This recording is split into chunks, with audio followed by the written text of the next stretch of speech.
Getúlia. Boa tarde a todos. Hoje é dia 17 de julho de 2013, é uma quarta-feira. Nosso verbete é de número 2721. Ele tem 7 páginas, 52 logias e 13 máximos. E o tema de hoje é competência parapedagógica, da parapedagogia. E a verbetógrafa é a professora Leuzene Salgues. A professora Leuzene Salgues é assessora parapedagógica, graduada em Engenharia Civil e Pedagogia, especialista em Engenharia de Sistemas, mestre em Educação, doutora em Educação. Brasileira, natural de Recife, Pernambuco, voluntária da Conscienciologia desde agosto de 95 e docente em Conscienciologia desde janeiro de 96, tenepsista desde março de 2000.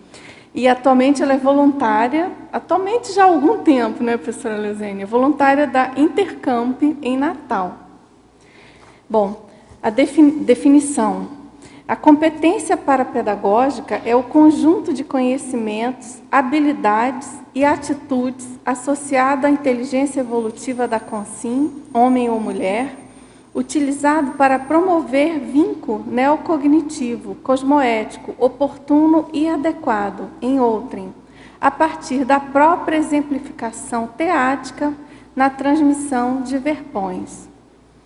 A pensenologia, o esforço na compreensão da manifestação pensênica alheia, o holopensene pessoal esclarecedor e interassistencial, a autodeterminação interassistencial, a autoprontidão assistencial, a escuta atenta e receptiva, a antidoutrinação, o discernimento aplicado no calculismo cosmoético com vista aos resultados pró-evolutivos do assistido.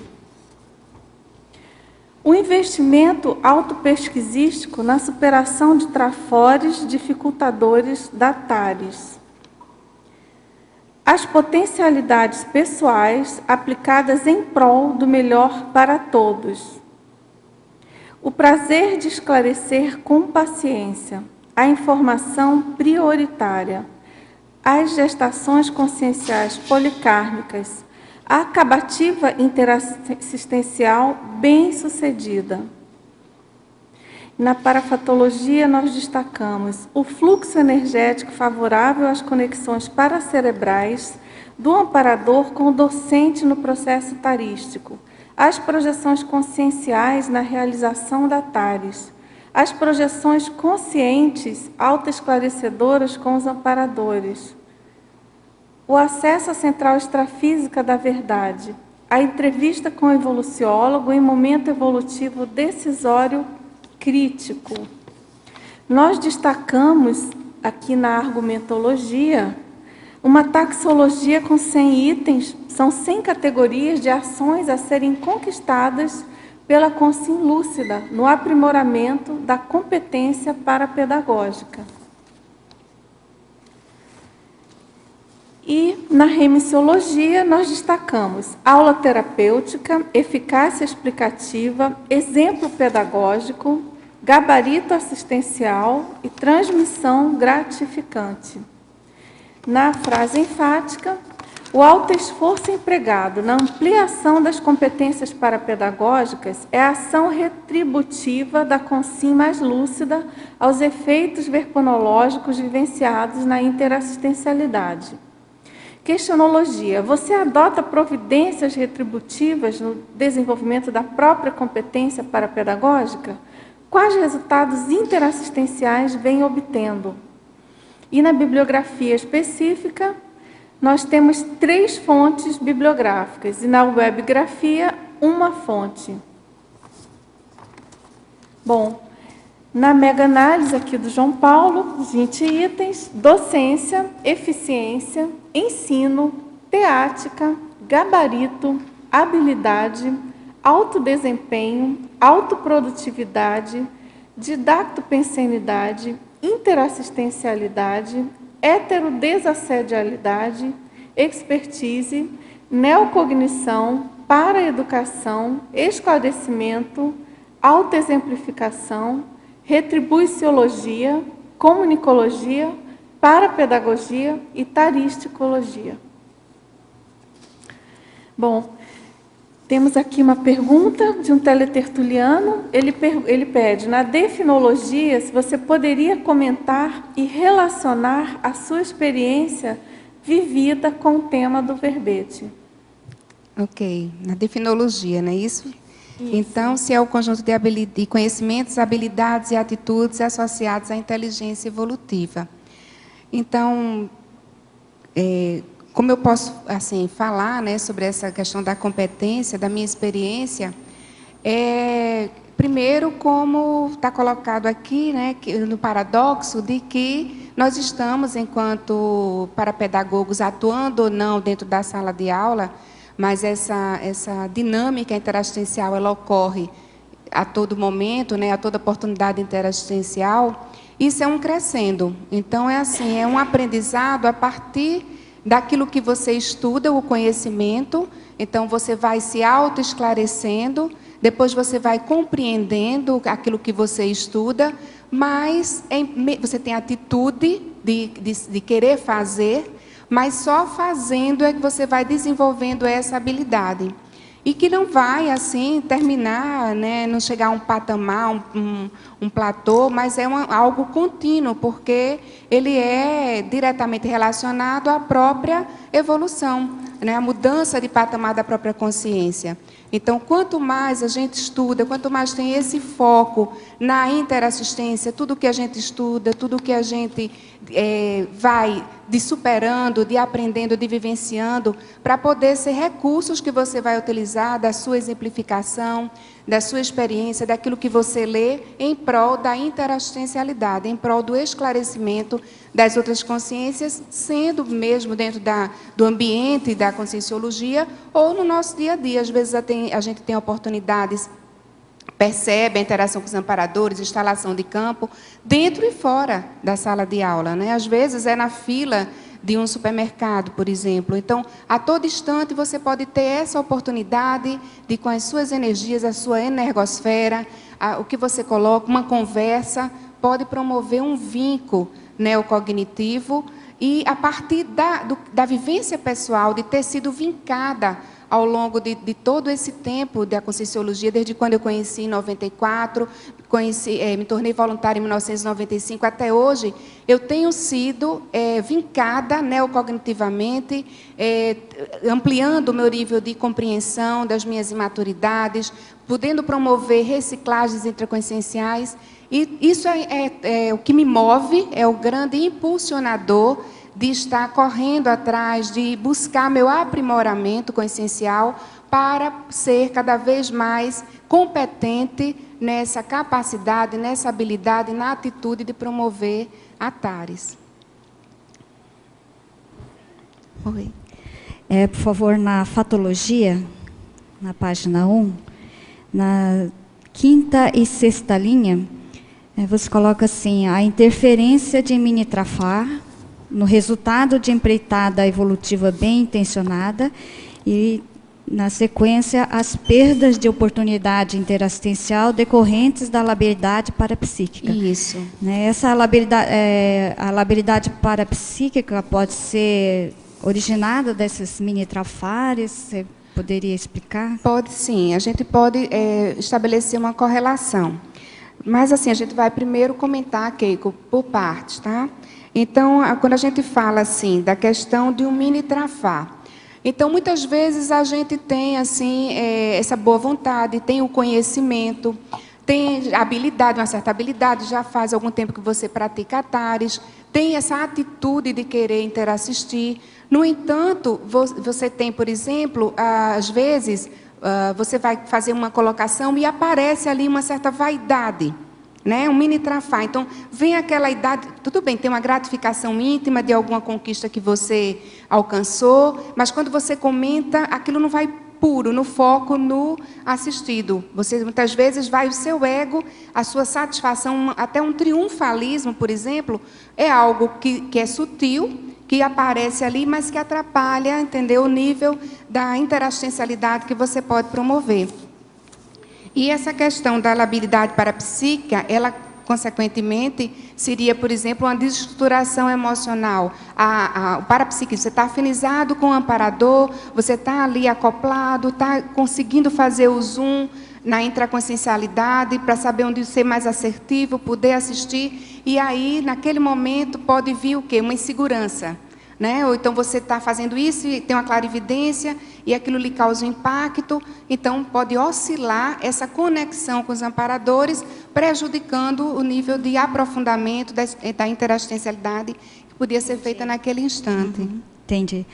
Aí na página 5, daí, né, na sua taxologia, o item 52 teria relação, né, com o que você comentou sobre mini-trafar, mas essa autodiscriminação lúcida dos limites não seria com relação ao mini-trafar, né? Seria algo mais complexo. Assim. Como assim, que poderia trabalhar isso, né? Isso, como é que eu posso até trazer um exemplo disso, né? Então, você ter a discriminação clara até onde vai o seu limite de conhecimento, o seu limite de vivência.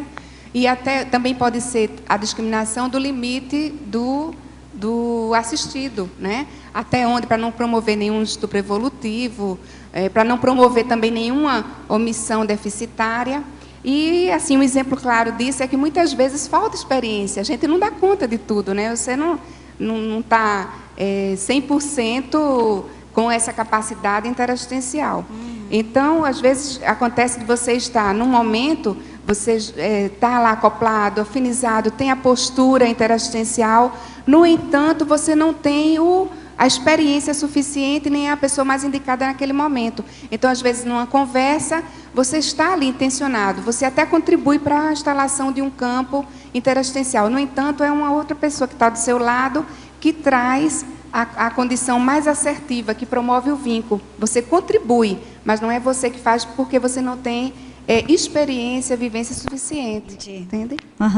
Tá. Aí você poderia comentar o item 10 e depois o item 68, por favor? Certo. O item 10, não é isso? Os autoajustes nas rotinas parapsíquicas úteis. Trabalha, administra isso. Administro isso. Quando a gente começa, não sei, assim, pelo menos comigo acontece isso, né? Tem dias que você se sente motivado para estar lá com a técnica da reflexão de 5 horas, depois você quer fazer, assim, naquele dia, intensificar mais o seu trabalho com bioenergias, e se a gratificação, a expansão que dá é tão boa, que se deixar eu vou querer passar o resto do dia com foco só nisso. E às vezes eu preciso fazer o quê? Preciso estudar, preciso escrever. Então, na minha semana, eu criei um momento que é só para pensar em verbete. A técnica da reflexão, quando eu não tenho assim outra coisa, né, quando a prioridade é isso, então é no domingo pela manhã. Então, se eu não fizer, se não organizar nisso, e tem que ser algo também que não vá assim atrapalhar a rotina com a família, né? Eu tenho meu esposo, tenho a minha filha, então precisa ter essa convivência sadia. Então, precisa estar administrando tudo isso. Então, não deixar de ter, na sua semana, os momentos imprescindíveis, né, de investimento na rotina parapsíquica útil, porque é isso que vai também ampliar, fazer com que você tenha mais domínio das bioenergias, né, possa estar em mais conexão com os amparadores, mas também não deixar de fazer, né? Nem ter uma organização. Aí vai depender da realidade de cada um, do que cada um é prioridade naquele momento, entendeu? É bem específico isso de cada pessoa, como vai organizar essa condição. E a auto-omissão superavitária é que você colocou auto, né? Então, daí eu consegui... Sim, a auto no sentido de que passa pela autoexperimentação. Mas é você que se omite, não é que você vai se omitir de você mesmo. Tá? O auto que eu usei aqui todos é auto porque é autoexperimentação. Passa por você o exercício da omissão, passa por você o exercício da execução, da evocação, da determinação, de tudo que a gente colocou aqui como autoexperimentação. Tá?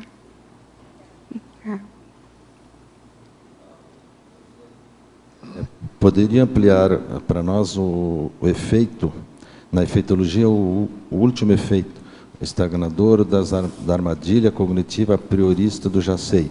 Isso é com relação ao aluno ou ao professor, ou ambos? Isso, a ambos, né? Quando eu pensei nisso, eu pensei em ambos. Por quê? Estagna se você cai na armadilha de que você já sabe, já sei como é que eu vou assistir esse aluno. E aí você dá as costas aos amparadores.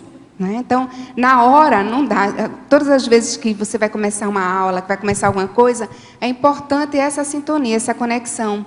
Os amparadores estão tendo, naquele momento, uma visão de conjunto maior do que a nossa. Então, vamos dar as mãos, né, para ver o que é melhor naquela condição, naquele momento interassistencial. Ao mesmo tempo, se o aluno, aquilo que você está abordando, conversando, ou sem ser aluno, né, se for uma conversa com um amigo até, se a pessoa ela coloca, não, isso aí eu já sei, Leuzene. Então, estagna e tolhe qualquer oportunidade da gente exercitar naquele momento o látero pensene, né? Ou seja, ir além do sim, do não, ir além daquele paradigma, daquele esquema mental que a gente está tendo naquele instante. Então, quando isso é algo, essa questão do pensamento lateral, antes da conscienciologia, o Almir, né, que é o meu esposo, ele fazia muito esse exercício comigo. Leuzene, vamos pensar, abrir o leque de possibilidades. Então, é algo assim que, antes, né, de ser docente da conscienciologia, era algo que eu usava para mim. Digo, não é possível que só existe isso. Deve ter uma maneira de pensar que eu não estou conseguindo ver, perceber, expandir. Então, às vezes, a pessoa com a qual você está, com as melhores das intenções, plugado com os amparadores, você sente que o campo se instalou e, às vezes, a pessoa ela fica refratária, né? Então, ela, já sei, não, isso aí eu já sei. Aí, realmente, é uma armadilha, né, nossa, de autodefesa, no sentido de se abrir para possível renovação, mudança de um esquema mental que a pessoa já tem, de certo modo, cronificado. Essa frase, então, conclui, né, que o efeito do não sei, o não sei não gera efeito, né? Como? Não, a conclusão é que eu já sei, né, anula os efeitos, né, da ação. Isso. A outra pergunta aqui na patologia, a segunda linha, discernimento aplicado no calculismo cosmoético com vistas aos resultados pós-evolutivos do assistido, para dar mais destaque nesse calculismo cosmoético. Isso. É aquela condição, né? Então, você está lá interagindo com o assistido, ou seja, com o possível, né, assistido, e na hora você precisa começar, você vai conversando, vai discernindo, vai fazendo zoom na intraconsciencialidade, vai verificando como é que a pessoa pensa, como é que ela funciona. É esse calculismo no sentido dessa observação, dessa acuidade. E saber se o que você vai colocar, se você vai promover um estupro, se vai ser mais, aquela questão do limite que a gente tinha falado, né? A dose, qual é a dose aqui nesse momento? E às vezes a gente não sabe, assim, às vezes, quase sempre você não sabe, né? Geralmente você não sabe. Qual que é que eu vou? Como é que a quantidade? O que é que eu vou falar? Então, quando a gente se conecta, que você sente segurança, às vezes você fala até algo que você não sabia, não tinha uma elaboração mental, que na hora os amparadores vêm e dá aquele link, abre, e você começa a pensar de uma maneira até diferente. Por isso que o processo é interassistencial no desenvolvimento dessa competência parapedagógica, onde a gente vai também sendo assistido e expandindo a nossa maneira de pensar, e aí você é mais assertivo. Então, quando há uma precipitação, quando há uma impaciência, quando há um já sei, por quem está assistindo, sem dar esse tempo de discernir, de calcular, de interagir, de se afinizar melhor, a tendência é que a assistência realmente ela não ocorra, né? Leuzene, você sabe que eu estou lembrando, você já deve ter passado, enfim, a maioria aqui, mas quantas vezes se faz uma pergunta aqui no tertuliário, enfim, nas mini tertúlias, ou na época nas tertúlias, para o professor Valdo, você faz uma pergunta, muitas vezes esperando uma certa abordagem ou uma certa resposta, e ele fala outra coisa totalmente diferente. E a gente observa, e eu me coloco, obviamente, também uma certa decepção, ou então uma impaciência nessa linha do mas isso eu já sei, não era isso que eu queria saber. E quantas vezes, então, é realmente recado, intercessão direta de amparo de função, para a pessoa repensar aquilo, ou então, olha, não é isso que você tem que perguntar, o que você precisa saber é isso. Esquece a tua pergunta, que ela não é prioritária. E o mais interessante, Dulce, é que exatamente quando a gente tem essa postura refratária, mas que depois você diz assim, não, espera lá, deixa eu repensar, aquilo lhe vinca. Não é? Quando você reconhece que aquilo é para você retornar a pensar e que você aprofunda, puxa vida, eu estava sendo muito superficial. Né? Quando você retoma, aquilo começa a lhe vincar. Quantas vezes também aconteceu comigo, né, sendo vincada nesse sentido? No começo, isso eu já sei. Depois eu digo, mas espera lá, por que foi que isso foi colocado? Né? Por que essa pessoa colocou isso novamente para mim? E se eu não fico, aí entra o assistido no sentido de aprofundar. Quando aprofunda, aquilo lhe vinca. Parece que é um momento de... Né?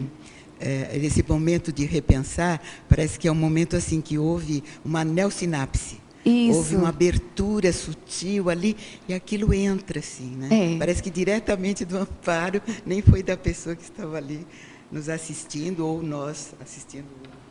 Você se permite, né, abrir e aquilo começa a ter um outro caminho aqui, né, no nosso cérebro. Né? Você refaz, você cria uma nova sinapse mesmo. E começa a pensar ou não pensado. E claro que é tudo muito rápido. Leozene, aqui na parafatologia, o último item, a entrevista com o evoluciólogo em momento evolutivo decisório crítico. Então, a minha pergunta foi uma experiência pessoal? Não é. Eu não tive essa entrevista com o evoluciólogo em momento crítico. O que eu vivenciei, assim, que eu posso afirmar, não posso nem dizer que não foi, mas assim, eu não tenho como afirmar isso, mas foi um momento crítico que eu vivenciei, e isso durante a TENEPS.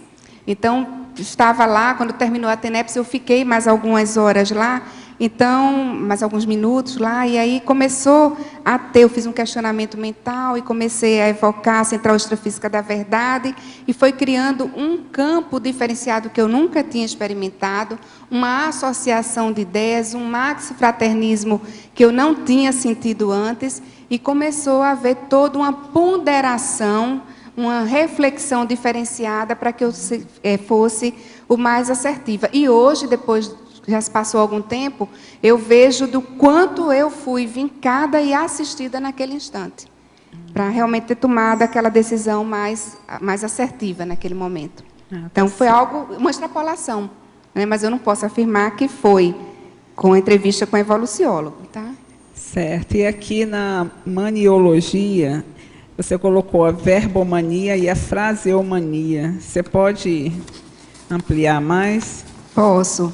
A verbomania, então, seria a questão da pessoa que fala muito, ela tem a mania de falar bastante, mas de não ser objetiva. Então, ela pode entrar na questão da prolixidade. Ou aquela pessoa que usa muito as frases prontas, né? Ela usa um excesso da questão da fraseomania. Seria isso, né? Oi? Falou outra coisa? Oi? Argumento de poder, né? O fundo disso seria o argumento de poder. Você está falando das frases prontas, né? Da pessoa ter mania de, tipo, Magister Dixit, né? Alguém falou isso de tal modo e eu comentar que às vezes a pessoa usa a fala do outro como se fosse como argumento. Então, às vezes, não, mas o fulano falou tal coisa. Então, a frase pronta do outro, mas ela não tem opinião própria.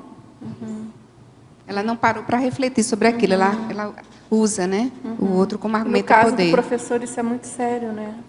Tem que cuidar bastante para não cair nessa armadilha, vamos dizer assim.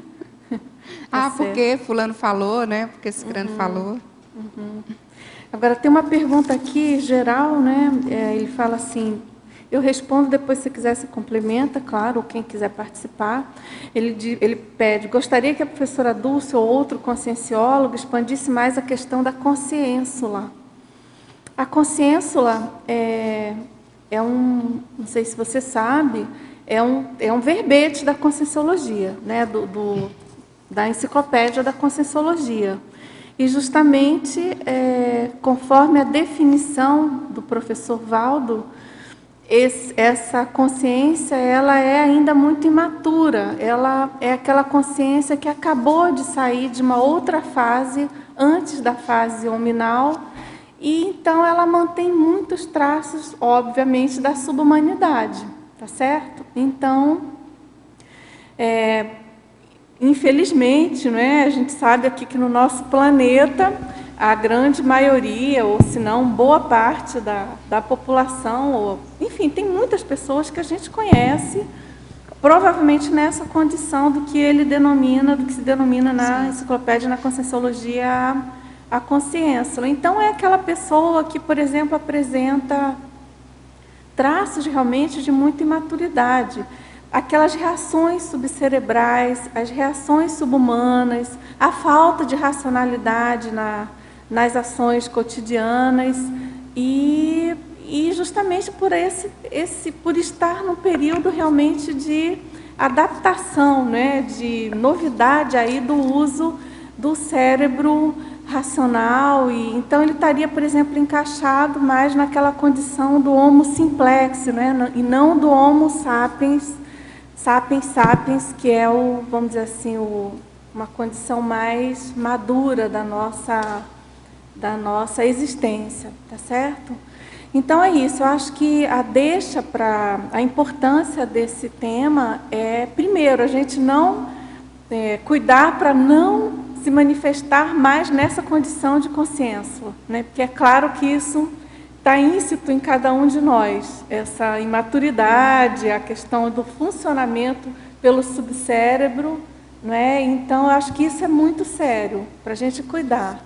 E, claro, se colocar numa condição de maior lucidez perante as pessoas que obviamente, têm essa condição e que estão ao nosso redor, que não são poucas, dependendo do ambiente. E, enfim, tem muitos surtos de maturidade.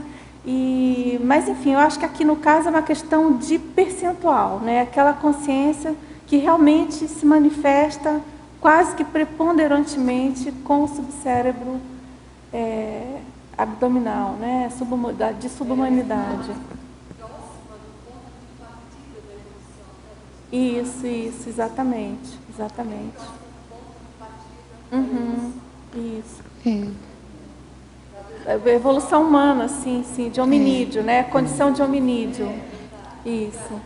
Você quer falar? Relacionando com... Só um minuto. A gente também, assim, eu vejo assim, resumindo o que você falou, a consciência, é a caçula que está entrando na racionalidade, Mas é um passo evolutivo muito grande. Ela saiu da condição de subhumano e agora vai começar a pensar nela, como consciência. Isso. E se a gente faz uma relação com o verbete, e a gente colocou que essa competência parapedagógica ela não é restrita à sala de aula, e considerando que estamos com todo o processo aí de reurbanização, o que vai acontecer nessa reurbanização multidimensional? Nós vamos vendo que vai ampliar cada vez mais nós estarmos interagindo e encontrando consciências, aí vai entrar diversas características, a gente vê aqueles 100 tipos de consciências reurbanizadas que nós temos, de cons-réus, e aquelas características. Então, uma coisa, assim, um aspecto que ajuda muito no desenvolvimento dessa competência parapedagógica é estudar o padrão daquelas consciências e observar o quanto de percentual eu ainda tenho de tendência daquele aspecto e o quanto e que trafores poderiam me ajudar na reeducação, no exercício de superação daquela imaturidade. Primeiro, o processo de autoaceitação, de identificação das nossas tendências e depois o esforço em ir se reeducando diante daquele aspecto, nem falando assim da questão da consciência alcoólatra, de algo que já foge do nosso padrão, mas o quanto a gente tem ainda de belicismo, o quanto a gente tem de sedução, de dispersividade, de agressividade, ou seja, a gente ir observando essas tendências e, ao mesmo tempo, que trafores a gente pode encontrar para nos reeducarmos e poder assistir melhor aquela consciência, porque parte dessa busca, né, da compreensão na sua vivência, na sua intraconsciencialidade. Luzene, no laboratoriologia, o primeiro ponto aí, a exposição cosmoética do Labicom pessoal. A gente assiste, a gente dá aula em grupo, e às vezes a gente não sabe direito até que ponto ultrapassou essa cosmoética quando você expõe o seu Labicom, né? Tem uma tendência da gente se expor nesse sentido. Então, eu queria que você aprofundasse mais sobre isso, sua experiência, como é que isso se dá. Até quando a gente aguenta e aquilo não é um desconforto para você, né? Então, se você tem um aspecto seu que você identificou e que você superou, não adianta somente você trazer a imaturidade e dizer, olha, eu estou tão perdido quanto você, você não vai assistir nem vai ajudar. Mas se você traz o esforço seu, é aquela história, eu não vou dar só um exemplo, eu vou trazer o enredo daquele exemplo. Eu vou estar, quando a gente escreve um artigo, quando você está falando sobre um verbete, sobre uma experiência, um caso que você traz, você vai o quê? Trazendo o movimento, né? O movimento de autossuperação junto. E aí, não penso que há uma receita de como chegar agora e dizer, não, a gente vai até aqui. Vai depender muito do momento, acho que cada caso vai ser um caso específico, de ver até onde você se expõe em prol daquela assistencialidade, entende? E pode-se pensar antes, assim, agir de uma maneira que você não vai expor ninguém. Isso é um aspecto muito sério, né? Exato. Então, se eu trago o exemplo, eu posso trazer um exemplo, quando é meu, eu posso, né? Então, é doação do meu laboratório. Mas se envolvem outras consciências ali, eu não vou estar expondo, se dentro do cosmoético, trazer e expor as outras pessoas. Mas a minha pergunta está mais relacionada aos alunos do que a mim, porque quando você está na sala de aula, de uma certa forma, você sabe até onde você pode ir, até onde você pode se expor. Mas já aconteceu comigo em sala de aula, de eu falar num assunto do meu Labicom, que para mim era muito natural, e eu perceber uma mudança no campo, uma mudança no aluno, num determinado aluno. E aí eu fui, e lentamente, não cortei de chofre, mas eu abortei o exemplo. Você está me entendendo? Estou. Eu acho que o maior problema nesse Labicom pessoal, nessa exposição, é mais com o outro, com os alunos que estão ali de primeira vez, principalmente quando é curso assim, para alunos de primeira vez, né? Do que praticamente você mesmo, porque a gente já está ali trabalhando isso, né? Já está estudando isso, mas muitas vezes isso vai tocar em algum ponto, até você pode até ocasionar um estupro evolutivo ali com o seu próprio Labicom. Entendeu o que eu quero dizer, Luzane? É nesse sentido que eu te perguntei se você tem alguma experiência, alguma coisa. Ele está relacionado lá com o 52, né, da autoexemplificação, ou seja, a autodiscriminação lúcida desses limites. Então, dos seus limites, dos limites dos alunos, entende? Vai depender de cada turma, vai depender de cada aluno. Às vezes você vai poder aprofundar um determinado tema, outra não. Por isso que essa questão da doação do laboratório pessoal, do Labicom, quem dá a demanda é o aluno, né? Que o foco é no aluno. O aluno é que vai trazer o viés daquela assistência para ser feita naquele momento.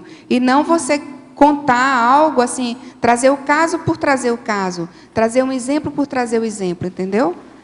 De repente, até como autopromoção, né? Isso. Daí entra a questão da intencionalidade, né? Espera o viés, né? Espera a demanda. Espera a demanda do aluno. Esse foco evita esse tipo de situação.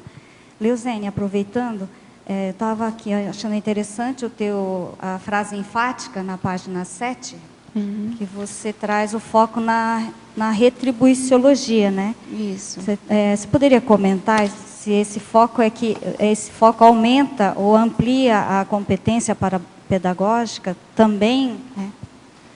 E também a questionologia. Isso. Eu vejo assim, né, o fato que a ação retributiva, essa mola propulsora de querer retribuir por reconhecer que você já foi muito vincado, muito assistido pela competência parapedagógica de outras consciências, isso faz toda a diferença. Faz toda a diferença para a consciência, porque ela sabe o que é, os benefícios de ter sido vincado cosmoeticamente. Por exemplo, o primeiro vínculo, assim, dentro da conscienciologia, para mim, foi o princípio da descrença. Quando eu cheguei, que vi o princípio da descrença, gente, aquilo ali fez toda a diferença para eu começar a abordar as ideias de outra maneira. Então, aquilo ali é um vínculo que eu acho fundamental. Quando a gente fala, né, todo evento da conscienciologia ter aquilo ali, aquilo faz um efeito, vinca as pessoas. E, ao mesmo tempo, você vai estar sempre lembrando e aplicando a você mesmo essa descrença. Né? Às vezes a gente acha, não, já está tudo, já estou no bom nível de autoconhecimento, e a gente vai vendo que não. Né? Então, é preciso, até na elaboração do CPC mesmo, né? Recentemente eu estive atualizando, e aí, quando eu vi, eu disse, gente, olha aqui, a gente não pode achar, tem que aplicar o princípio da descrença o tempo todo, né, em você mesmo. E aí a gente vai vendo que tanto o esforço para ampliar é uma ação retributiva, como o exercício de retribuição também dá mais gás, entendeu? É mais volicionina aí para você ter mais esforço.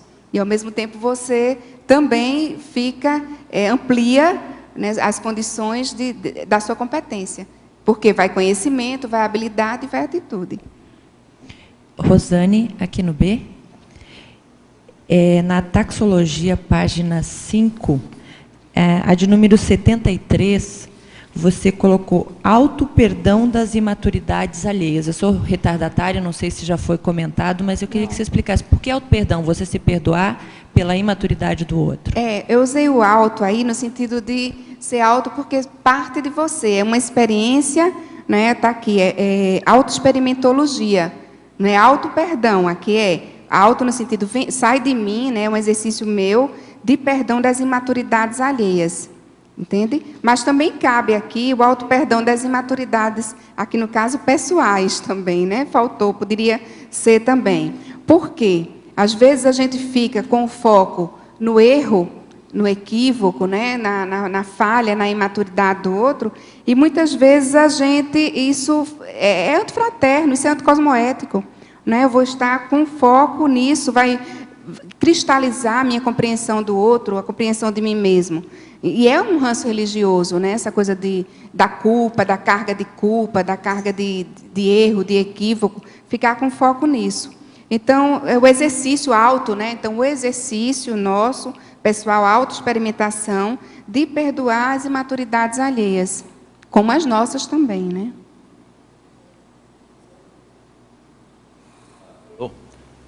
Lucine, na página 4, na taxologia, queria te perguntar o item 12, 13 e o item 41. Como você trabalha esse item? Isso. A alta aquisição de neossinapses, isso é uma coisa contínua, né? Dependendo do nível de abertismo, né? Tanto que o que abre aqui é o abertismo mesmo intraconsciencial. A todo instante nós vamos tendo novas sinapses, vai ampliando a compreensão que nós temos acerca da nossa intraconsciencialidade, da nossa realidade evolutiva, nossos limites, nossas potencialidades, e também tendo condições, quando interage principalmente com os amparadores. É que eu percebo esse dinamismo dessa neossinapses. Quantas vezes, né, você não sabe, está lá interagindo, já vivenciei isso em aula, já vivenciei isso em SCP-1, por exemplo, você não sabe, naquele instante, você vai ouvindo, aí você pergunta de um jeito, pergunta de outro, vai tentando ver conexão com os amparadores, até você poder fazer um zoom e perceber, não, o heterodiagnóstico, né? A condição é essa, agora está, isso rapidamente, as sinapses estão lá trabalhando. E agora, qual é a melhor abordagem? Né? Qual a melhor abordagem? Como tocar nesse aspecto? Né? E, às vezes, você vai e acha a melhor maneira naquele instante. Naquele campo que se instala, você sabe, você percebe a maneira mais assertiva. E como é que a gente verifica que houve assertividade ou não? Essa é uma grande questão, não é? Então, os efeitos da TARES, eles podem ser imediatos. Pode haver uma mudança na psicosfera do assistido. Ele pode começar a elaborar ideias diferenciadas. Então, você vai vendo que houve neossinapse, no caso, nele. Né? Ele começou a abordar, a compreender, a trazer uma reflexão diferenciada. E, às vezes, isso não é tão claro. Às vezes, você encontra a pessoa... depois, eu teve um caso que, assim, teve lá o curso, a gente viu que foi tudo bem, mas eu não imaginava o nível de profundidade que o vínculo tinha sido naquela consciência. Anos depois, eu encontro com ela e ela vem, olha, minha vida mudou, olha, eu estou fazendo isso, isso e isso, a partir daquele momento. E eu nem lembrava, para ser sincera, lembrava do aluno, lembrava a cidade que tinha sido, mas eu não lembrava a abordagem que tinha sido feita naquele instante. E aí é muito gratificante nesse sentido de você viu o efeito lá na hora, mas não enxergou, né, o nível, o que disparou na consciência aquele vínculo. De mudança, de ressexes, no caso. Né? Foi uma reciclagem mínima que você observou naquele instante, naquele momento, pela elaboração das ideias, mas a consciência conseguiu fazer uma reciclagem na própria existência. O outro aspecto foi o 13, não é isso? O 13, autoaquisição de trafais evolutivos. Então, existem assim, várias estratégias que nós podemos ir atrás. Né? Tem o Consim-Cobaia, que ajuda muito nessa questão de você identificar lá o que está faltando, né? Qual é o traço evolutivo que eu posso começar a investir, que falta em mim.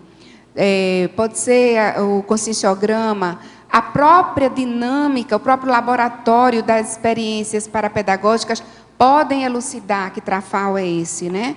Então, olha só, aqui nesse instante, você não conseguiu fazer assistência, não houve uma inexperiência, às vezes é falta do conhecimento específico, às vezes é da habilidade, às vezes é de uma atitude.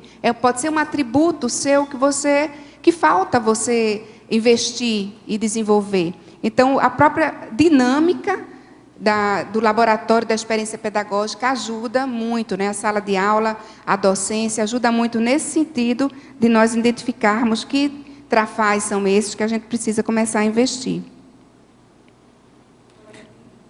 41. Autochecagem da intencionalidade.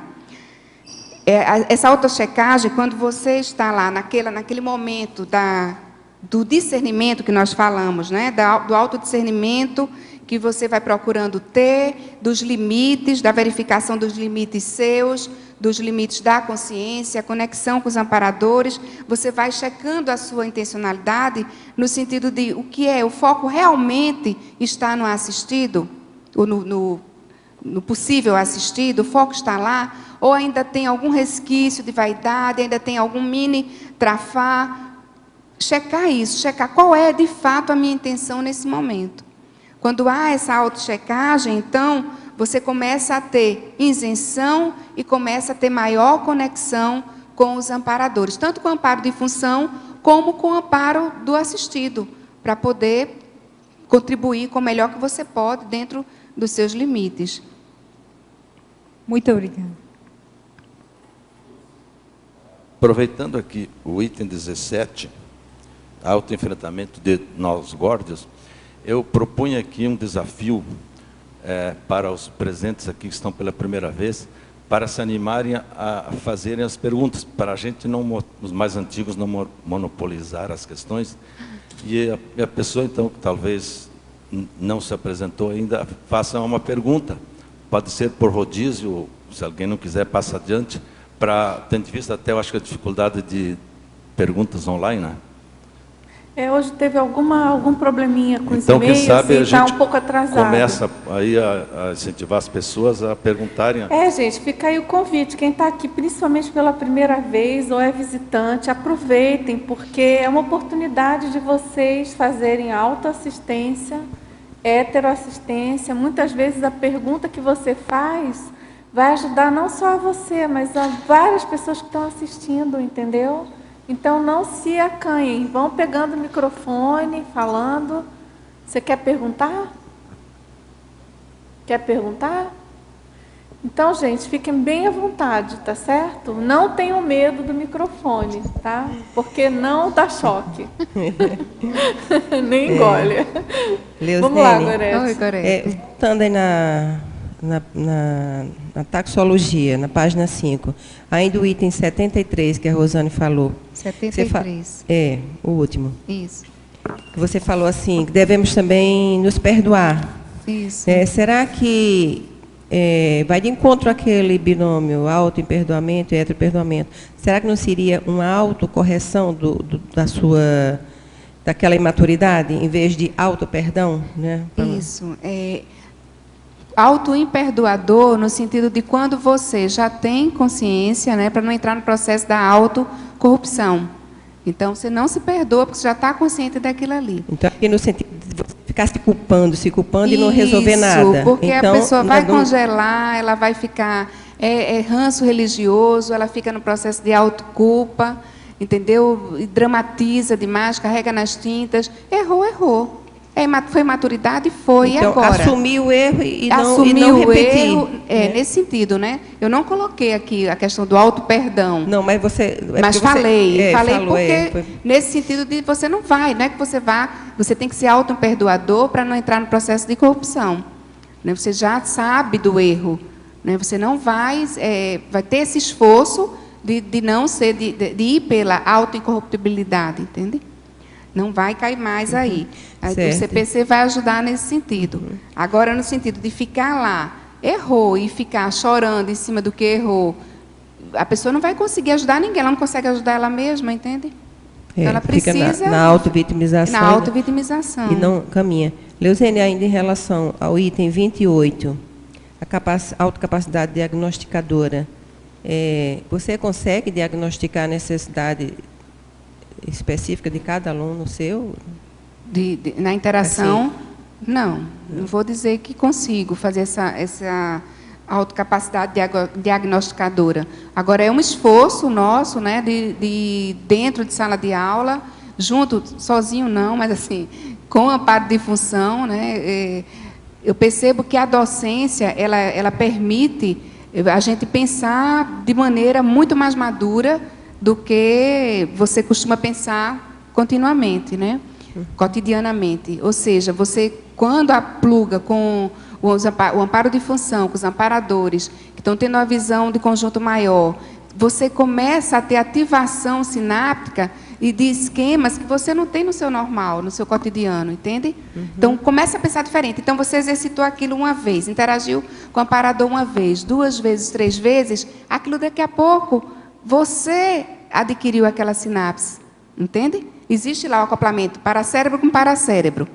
E daqui a pouco você amadurece, né? Cria aquela maneira de pensar, aquilo ali começa a fazer sentido, você começa a ser mais coerente com aquelas ideias e você começa a assistir com mais propriedade. Aquilo é incorporado, né? A sua capacidade, sua rede sináptica, aquela nova conexão, aquelas novas sinapses que são elaboradas com essa interação com os amparadores. Então, essa capacidade, naquele momento, entra a importância do parapsiquismo. Por quê? Porque com o parapsiquismo, você vai poder trabalhar, fazer o acoplamento, fazer a assimilação, fazer a decodificação, entendeu? Junto com os amparadores, e tendo essa visão do conjunto melhor, trabalhando a sua intencionalidade e poder atuar. É uma dinâmica, né? Uma dinâmica que vai envolver assim, vários aspectos para que esse diagnóstico seja pelo menos aproximado. Vai ser bem mais grosseiro do que... Quanto mais parapsíquica é a consciência, quanto maior o seu nível evolutivo, sem dúvida ela vai conseguir fazer um diagnóstico mais preciso. Não é isso? Mas, para nós, pré-despertos, né? No meu caso, na condição de pré-desperta, assim, tem que fazer bastante esforço. E é no sentido das pistas, do que você consegue identificar naquele momento, com a sua intenção, com seus limites, valendo aquela ideia, né, de que o menos doente ajuda o mais doente. Entende? Então, entendi. Com o que eu tenho, o que é que eu já posso fazer? Né? E não esperar, eu vou deixar para quando eu me tornar uma desperta que eu vou ter condições de ajudar. Tá? Você poderia comentar o 42? fez do autoimperdoamento, da 73, Sim. que você falou, a 2 da taxologia atende isso, autoaceitação dos erros e equívocos. Sim. Ou da pessoa não ir levar os erros, não levar os erros para a sala de aula. Eu acho que o 2, ele junto com o 73 fecha o raciocínio. É verdade. O processo da aceita e corrige, você não fica se culpando. Né? E aqui a questão do outro, né? O 73 muito mais o outro, né? E o 2, o processo do docente, né? Da consciência, isso. Obrigada. Leucênia, o 42, você pode fazer? 42. Sim, comentários. Autodefesa verbetográfica. Esse momento aqui. Não é muito bom. Muito bom estar aqui. Então, eu acho que o fato de você participar é uma experiência ímpar, é um desafio verbetográfico, né? Que é um autoenfrentamento, uma autossuperação gratificante de você estar doando seu laboratório, trazendo experiências, compartilhando, sendo assistido também nesse momento por vocês, pelas ideias, pelos insights, pela participação de todos. Acho que é um momento ímpar que todos, né, aconselho aí, eu indico então você a todos passarem por isso. isso. Você colocou como autodefesa, no sentido, eu achava assim. Como autoexperimentologia. É uma autoexperimentologia que vai ampliar a sua competência parapedagógica. Hoje eu posso falar com propriedade da importância, né, porque eu passei pela experiência do que é você escrever um verbete. Enquanto você não passa por isso, ainda fica o conhecimento, né, mas não fica a habilidade, não fica o ter vivido a experiência, né, ter feito, ter passado por isso, entende? Olha só como eu estava entendendo. A autodefesa verbetográfica, assim, seria mais um fortalecimento seu para na sala de aula. Não era que você defendeu o verbete, agora que eu estou entendendo. Eu achava assim, você se fortalecer com aprofundamento nesse verbete, você se fortalecer na sala de aula e melhorar a sua competência pedagógica. É passar pela experiência, entendeu? Da defesa, isso vai me dar... não é uma questão da exemplificação, né? Exemplificação, uma teática, de a gente poder estar assistindo. Aqui, só para dar uma clareada na lista como um todo, né? Porque esse prefixo alto, o alto fundamentalmente, né? Ele tem essa dupla conotação, né? Ou você está se referindo a alguma coisa que própria, que você, né, que é em relação a você, ou simplesmente ele está dizendo que é seu, que não é de outra pessoa. Então, eventualmente, ele dá uma ambiguidade na interpretação. Isso. Mas aí, então, aqui só lembrando que o emprego aqui do alto, em geral, né, professora Leucênia, aqui nessa listagem, você apenas está dizendo que se refere à própria pessoa, né? Ao próprio, no caso aqui, docente, enfim. Isso. Que não necessariamente é relativo à pessoa. Sai de você, mas não é relativo totalmente a você. Não é se defender. Eu já ia comentar exatamente, estava uma palhinha, e já ia comentar exatamente isso aí em relação ao prefixo, mas também um outro detalhe. Se vocês olharem lá na taxologia, no início, fala assim, ó, sobre a ótica da autoexperimentologia, eis, por exemplo, na ordem alfabética, 5 categorias de ações a serem conquistadas pela CONSIM no aprimoramento da competência parapedagógica. Então, eu penso, né, que na hora que a pessoa vinha aqui apresentar o verbete, isso está fortalecendo, né, está colaborando, né, para a sua competência pedagógica se tornar melhor. Então, realmente, o processo da defesa do verbete, que é a defesa pessoal, que ela está falando aqui, né, isso vai ampliar o processo docente. E, de certa forma, também é um processo docente estar aqui. Isso. Eu acho que funciona para os dois casos, né? Ela está aqui defendendo o verbete e se fortalecer para se aprimorar na sala de aula, porque fez um aprofundamento. Faz as duas coisas. Mas, assim, a intenção era colocar como uma experiência, né? Uma experiência que pode... A defesa pessoal, né? Não é a defesa pessoal, você defender isso. Tá, obrigada. Também esclarece o trinômio aqui, Leucênia. O trinômio da segunda linha, que diz o trinômio conhecer, compreender, aprender. O trinômio, qual a página? Página 3. Trinomiologia. Isso. Conhecer, compreender e aprender. Claro. Então, assim, eu conheci, né, conheci a enciclopédia, pegando esse exemplo, né? Conheci a enciclopédia, fui acompanhando os verbetes, as tertúlias, e fui compreendendo como é que era.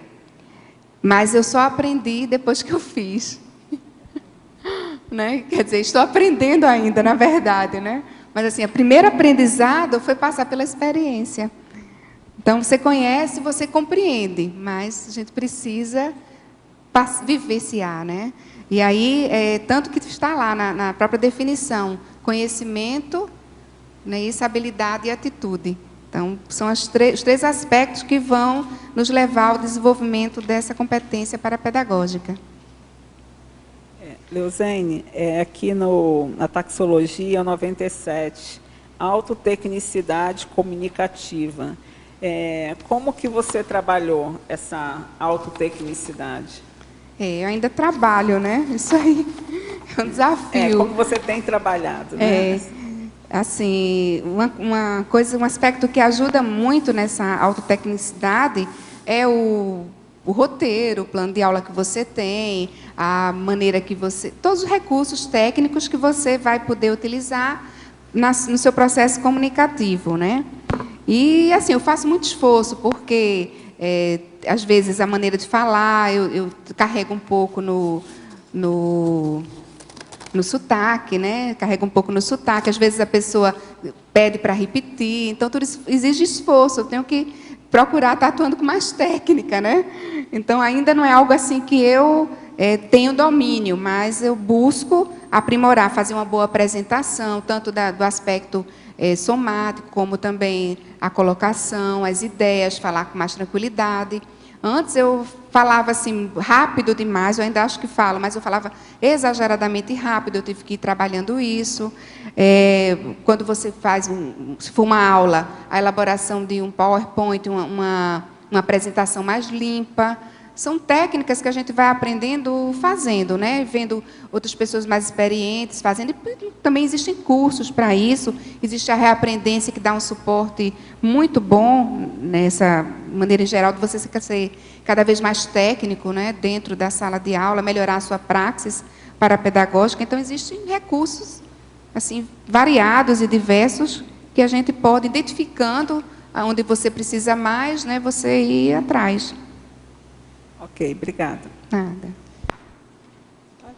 Leozene, aqui na patologia, 5ª linha, as omissões deficitárias na assistência. Pode isso. Aprofundar. Nós comentamos já, né, essa omissão. Eu cheguei agora. Omissão deficitária, mas não tem problema, a gente fala.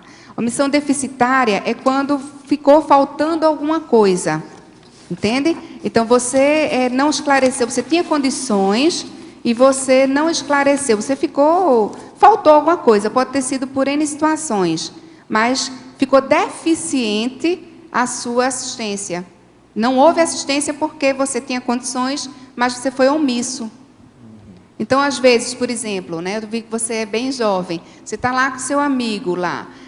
Eu posso até trazer um exemplo meu, que é melhor. Então, eu trabalho também com formação continuada no trabalho em indústrias. Às vezes, eu sou chamada para falar de alguns temas de organização, otimização do tempo na indústria, por exemplo. Então, eu posso chegar e me omitir diante de lá. Eu vi que chegou um dia, o pessoal só falavam da novela.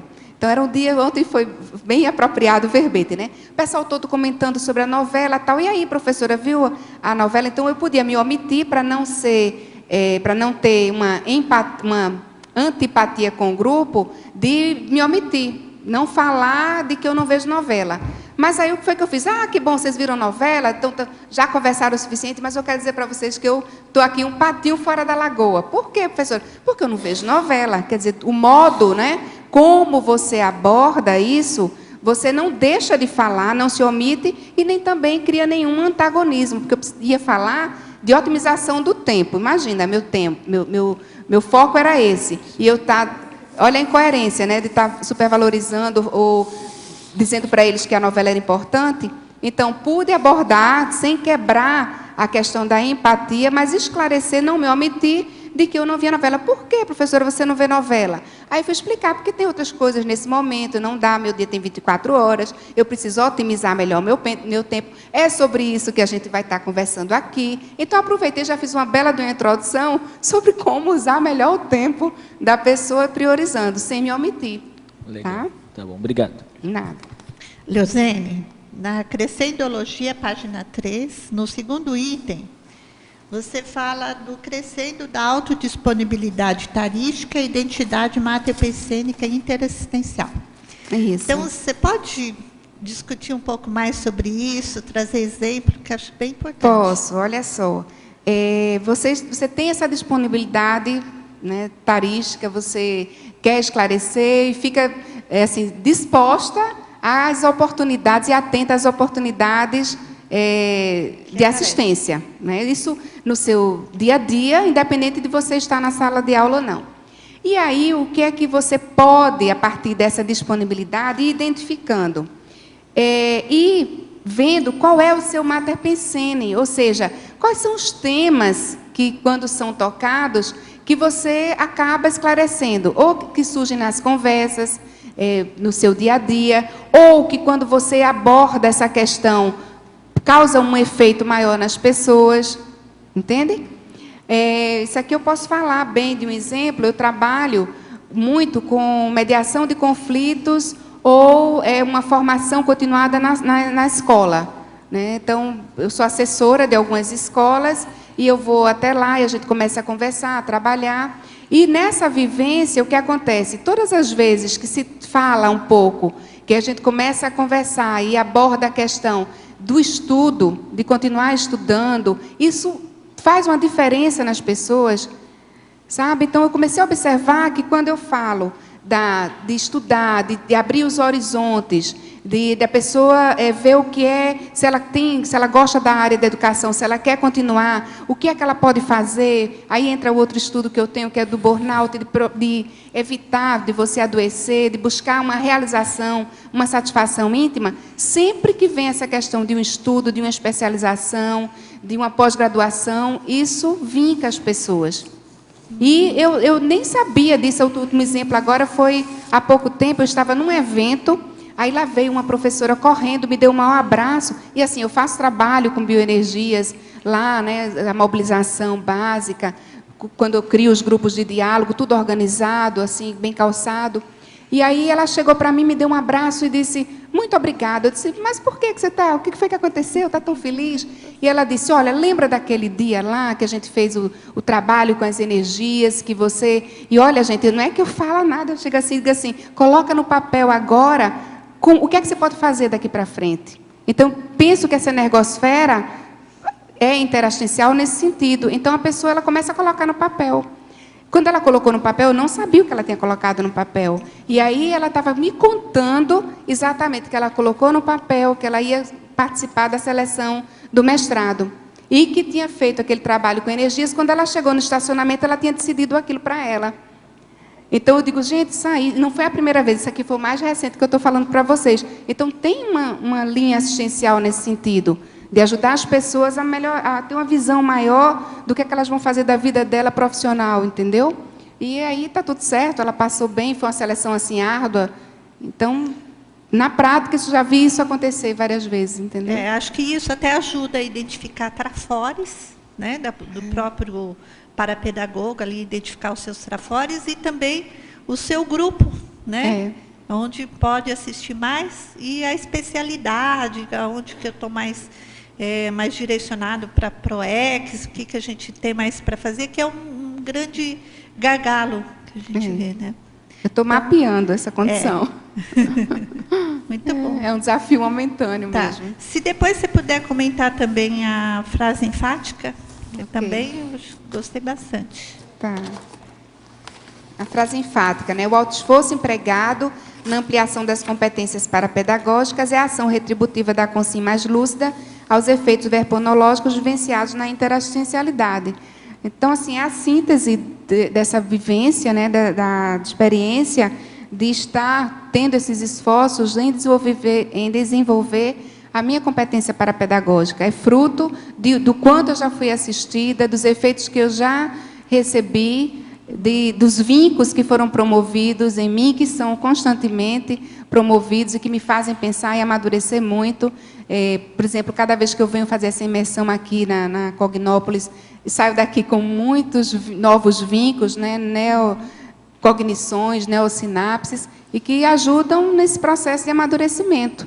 Amadurecimento mesmo dessa capacidade de poder ter a interassistencialidade dentro e fora da sala de aula. Okay. Agora, professora Leuzene, de que modo você entende que deve ser conduzida a formação docente para que possamos promover a competência parapedagógica? Isso. Assim, posso falar em relação a mim, né? Eu fui muito assistida, fui muito vincada em relação a essa condição da importância da TARES. Ter vivenciado isso, ter experimentado a sala de aula como aluna e ter sido esclarecida, e isso ter me feito encontrar a minha condição de intermissivista e de reconhecer que na minha PROEX está como uma cláusula pétrea a TARES, fez toda a diferença.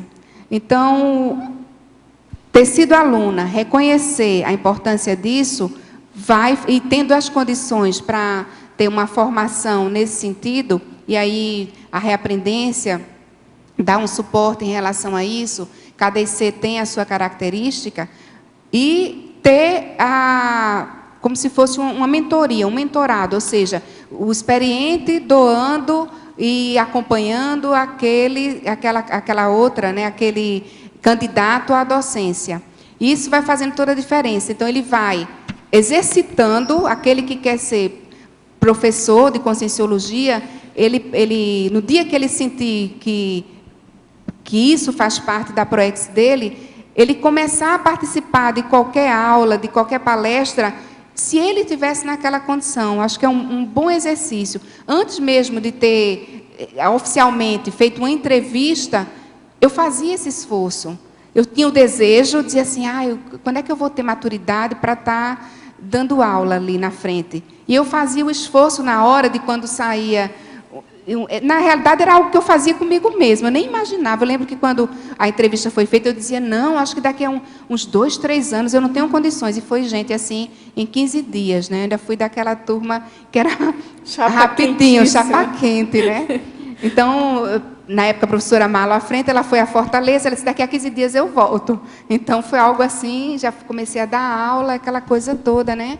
E o nível de alegria que eu tinha, e dava aula, gente, olhando para a parede, para a janela, para a porta, e a professora Marla dizia, tem hora que você quer pular a janela, tem hora que você quer sair correndo pela porta, porque eu não tinha menor, assim, não falava olhando para os alunos. Era muito inibida, e fiz engenharia por conta disso, porque não conseguia falar em público.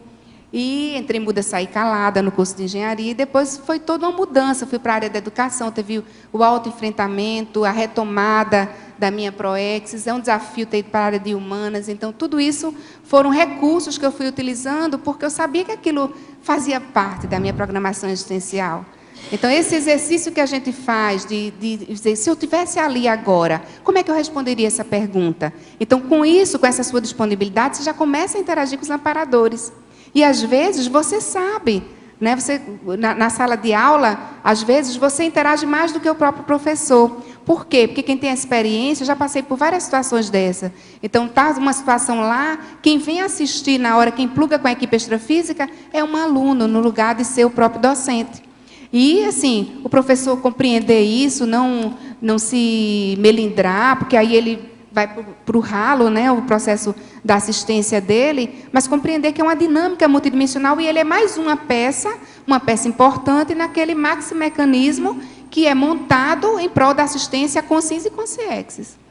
Então, assim, nesse processo de formação, começa a pensar, se você tem o desejo de ser docente, começa a experimentar isso na sala de aula, a interagir com os amparadores, a ver se você, naquela condição, como é que você faria, e procura, se tem formação lá, se onde você está atuando tem, a parapedagogia, procura, faz entrevista e vamos em frente. Quanto mais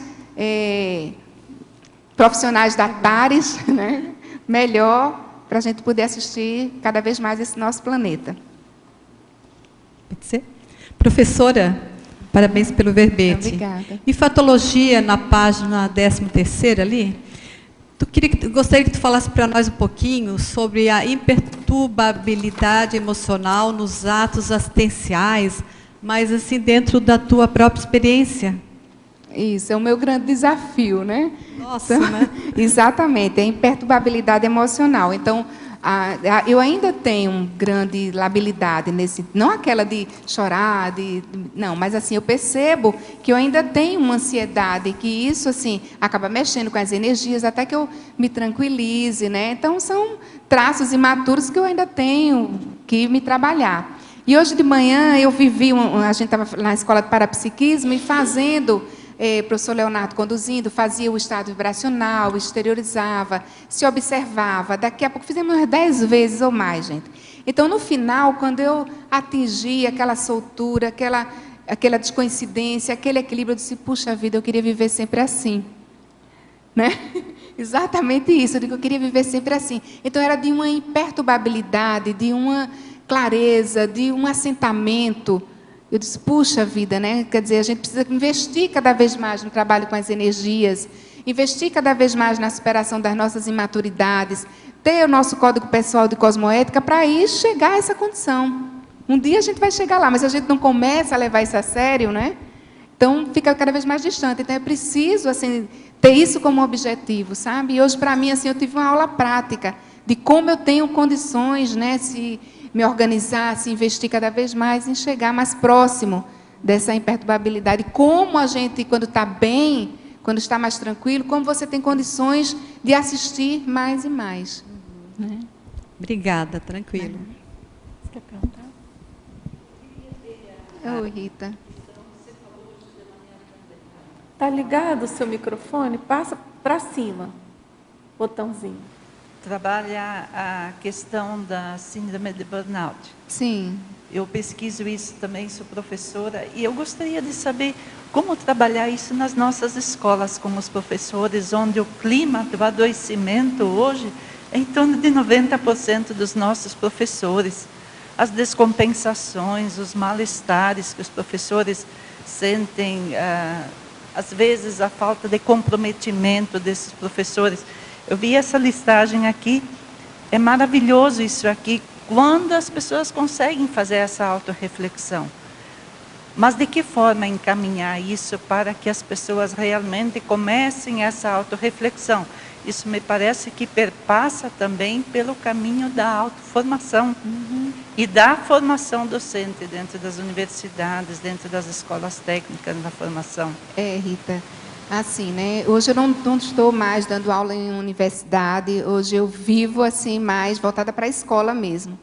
Exatamente por ver essa necessidade, né? O síndrome de burnout é outro verbete que a gente vai estar falando mais profundamente sobre isso. Mas hoje o que é que eu posso fazer de fato, o que eu já posso fazer? Então eu trabalho com formação de professores de uma rede, de uma cidade. Então, tudo que eu penso, em toda a formação que eu penso, o que é que eu posso fazer para minimizar esse aspecto?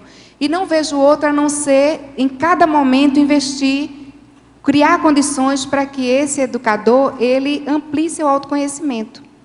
Então, se for um dia um autoconhecimento sobre a impaciência, vai ser sobre a impaciência. Eu posso estar falando de raciocínio lógico-matemático, mas eu vou puxar, entendeu? Ou seja, eu estou naquela sala, naquele dia, com aquele grupo de professores, o que eu puder falar sobre isso, sobre o autoconhecimento, se conhecer, a importância da autoformação, a importância de se autoanalisar, de verificar o nível de satisfação íntima, se é aquilo mesmo que a pessoa quer, porque acontece da pessoa muitas vezes ter feito, eu tive casos, né, eu estudei sobre isso, fiz mestrado sobre isso, e há casos de pessoas que elas estão deslocadas na profissão. Ela foi fazer aquela profissão, ela buscou a educação, mas não era aquilo que ela queria. Então, ela poder criar condições, sem nenhuma crítica, dela chegar e reconhecer. Tem outras que gostam muito de educação, mas não gostam de criança. E você poder criar um ambiente, um grupo de diálogo, aí tem que ser uma coisa mais específica, com todo um código de ética, né, para que aquilo ali, cada um tenha vontade de falar sobre aquilo, que haja um respeito, dela admitir, porque hoje parece dizer assim, você dizer, eu não gosto de trabalhar com criança, é como se você dissesse, eu como criancinhas, né? E, na realidade, não é. Às vezes, a pessoa não tem aquela facilidade. Tem outras pessoas que nasceram para aquilo ali. A ProEx dela está relacionada com aquilo. Então, poder ajudar esses profissionais a ajustarem o nível de satisfação, de realização profissional, aí entra a mobilização de energias, que não dá para fazer de conta que não é essa a realidade. Não dá hoje para eu falar sobre isso numa rede inteira. Por quê? Porque existem... E tudo que eu faço é por adesão. Tudo que eu faço assim em relação a isso, fala a realidade do que é as energias e vem quem quer. Por quê? Porque você vai encontrar muita gente religiosa nessa área, você tem que respeitar. Pessoas que não aceitam quando você fala da multidimensionalidade, quando você fala da multiexistencialidade. Então, dentro do que vai dar para fazer, do que vai dar para ir falando, ir esclarecendo, sem promover nenhum estupro, tudo, mas tudo mesmo que você puder utilizar para melhorar o nível de autoconhecimento desses profissionais, a partir deles, a partir da demanda deles, vamos fazendo. Não é que a gente vai ser uma panaceia universal de agora dar um jeito em tudo, mas observa aquilo que chega para você e por que chegou para você. Porque aquela oportunidade interassistencial chegou, porque naquele existe uma rede inteira. Mas 35 pessoas ficaram exatamente na minha turma. Meu foco é naquelas 35, entende? Já está ali, é a oportunidade que eu tenho. Então, dentro dessa oportunidade, exteriorizar energias, vamos exteriorizar energias, vamos conversar. Se naquele núcleo, eu fiquei naquela semana responsável por visitar 3 escolas, não vou dar conta da rede, mas meu foco naquela semana é assistir aquelas 3 escolas. Com tudo que eu tenho, toda a bagagem, o arcabouço aí que eu puder contar para assistir dentro daquela oportunidade interassistencial que me foi proporcionada. Tá? Leozene, na tecnologia final da terceira linha, o histrionismo técnico-didático, pode aprofundar um pouco? Depois eu tenho outra pergunta. Ok. Meu temperamento, vocês estão vendo, não é lá muito histriônico, não sou uma pessoa... assim, e eu já me vi numa situação dessa, em que foi o que conseguiu não desorganizar um trabalho que tinha sido feito. Foi especificamente, um exemplo que eu posso trazer, foi num curso de ECP1, onde a gente inicia um trabalho na sexta-feira, já era no domingo, onde havia um fechamento, e o trabalho o que tinha sido feito já tinha sido feito, né? Já era fechar, consolidar o trabalho, ter lá a avaliação do curso e encerrar. Então, havia um aluno com bipolaridade. E a gente foi trabalhando, foi assistindo ele nos 2 dias anteriores, tal, e ele estava bem, dentro do trabalho que foi feito, ele estava bem. Só que ele começou a ter, a gente viu claramente a manipulação de consciex, claro que houve uma brecha, uma cunha mental, e ele começou a entrar numa condição depressiva naquele momento, e aquela onda começou a promover no domingo, que você já está fechando tudo, para baixo todos os alunos. Quando eu vi aquela situação, eu falei para os amparadores, não vamos deixar isso acontecer. Foi essa minha ideia, entre essa minha postura de firmeza e uma Leozene, né, que surgiu na hora, histriônica, e que a colega que estava comigo olhava para mim assim, e ainda bem que ela entendeu na hora, o amparador pegou as duas, e você imagina uma pessoa num circo, aquela pessoa que diz, senhoras e senhores, vamos começar o espetáculo, pronto, era aquele padrão assim, de euforia, de energia, então aquilo mudou completamente o ambiente. As consciex que estavam interessadas em prejudicar todo o trabalho, sumiram ali, e houve toda uma quantidade de energia, mas o que foi que eu vi de mais importante naquele momento? A minha desrepressão. Então, era algo que não era natural em mim, mas que eu estava ali para o que desse e viesse, entendeu? Tudo ou nada, e eu digo, não vamos deixar a peteca cair. Então, tive todo um procedimento de histrionismo, que foi o que deu um bom resultado no final, E é importante, né, cada um verificar, né, esse nível de desrepressão, ou chegar até a usar isso, muitas vezes de maneira didática, né, técnica, para que não deixe de ser feito ali a assistência, não haja, no caso, uma omissão deficitária. Muito bom. E aqui a técnica da impactoterapia cosmoética, como é que seria o filtro e análise dessa? Isso. Então, às vezes, você tem que ter um recurso ali que cause um impacto. Impactoterapia no sentido de ter um impacto. Então, sem ser estupro, né? Algo que você sabe que aquela consciência aguenta, e às vezes até você vê um nível de autocorruptibilidade grande, e você vem com uma afirmação, às vezes é importante colocar uma dose maior de energia, às vezes vem o histrionismo junto, às vezes você bate na mesa, você fala mais firme, fala com mais seriedade, entendeu?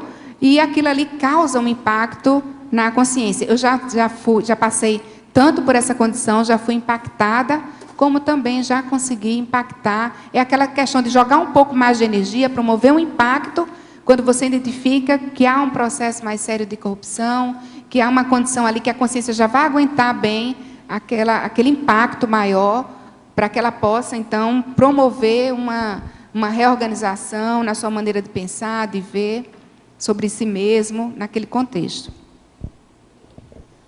Leuzeli, na página 2, na segunda linha da fatologia, você coloca assim, a aula esclarecedora e impactante. Gostaria que você explicasse mais isso e também perguntar para ti se você já vivenciou isso em sala de aula. Sim.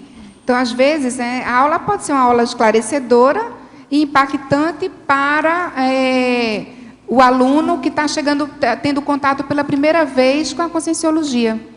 Então, ela é uma aula esclarecedora e causa impacto nela. Por quê? Às vezes, ela tinha aquilo, assim, ela tinha um interesse. A conscienciologia é algo novo, né? Vou ver o que é isso aí. E, quando ela chega lá, aquilo desmorona com um paradigma anterior que ela tinha. Uma maneira de pensar sobre a realidade que ela tinha antes, entendeu?